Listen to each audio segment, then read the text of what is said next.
Apart from activity, the AndroidManifest file may also include other components. These are services, that is, components whose task is to run various operations in the background without the user interface. We also have receivers, components whose task is to receive the messages sent between components. The last group are providers, which make certain data available outside the application. Each of these components is in a way a main application component in Android and must be defined inside the AndroidManifest file in order to be used.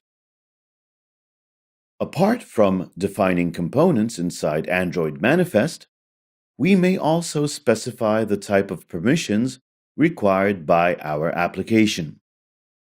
The Android permission model assumes that all the elements considered potentially dangerous must be specified as explicit by the manifest. This means that the application is not able to use anything which is not defined by the manifest. If our application needs, for instance, access to the Internet, we must add uses permission Internet. It informs the system about the required permissions. Permissions are required from the user. This means that during the installation, the user receives the list of all permissions required by the application and has to agree that the application can use them. It is an all-or-nothing approach. If we want to launch the application, we must agree to all permissions. There is no possibility of a selective disabling of certain permissions. The table below presents the list of the most popular permissions.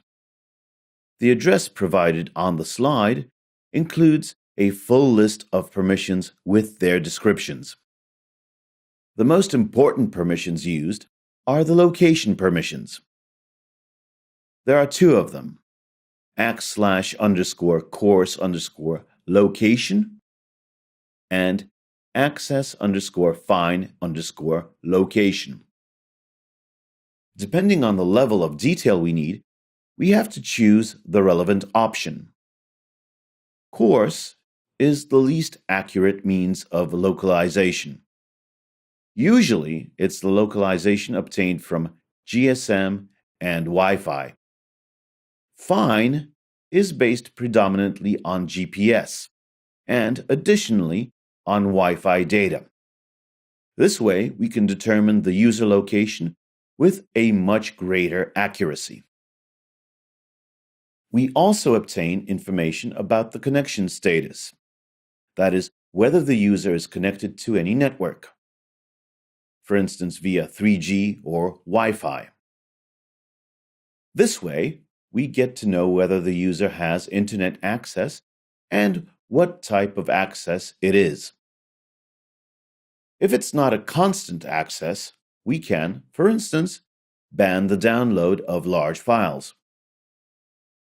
Call_phone is a particularly unsafe permission. It makes it possible to make any telephone call without the user's knowledge.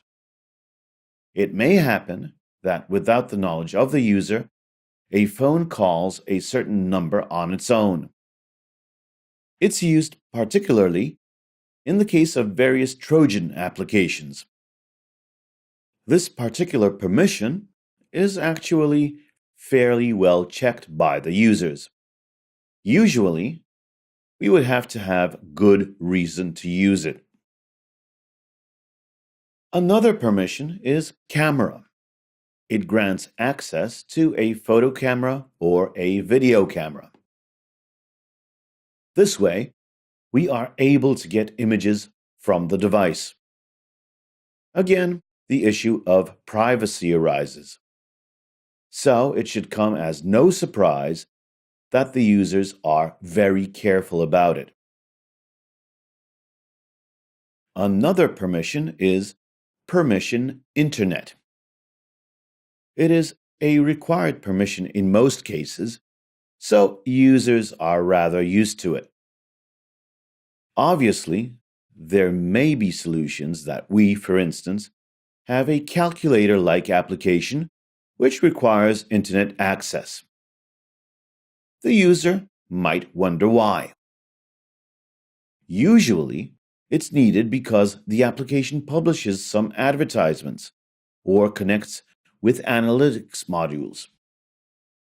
In such cases, it's good to explain to the user what we need the specific permission for. The last two permissions are pretty serious. They concern receiving and sending text messages. Here, we have full access to the user text message box. This means that we can read all messages as well as send them. However, there is a problem here, because our application might send premium text messages, which are pretty expensive. That is why it's good to explain to the user why is it that we need to send text messages.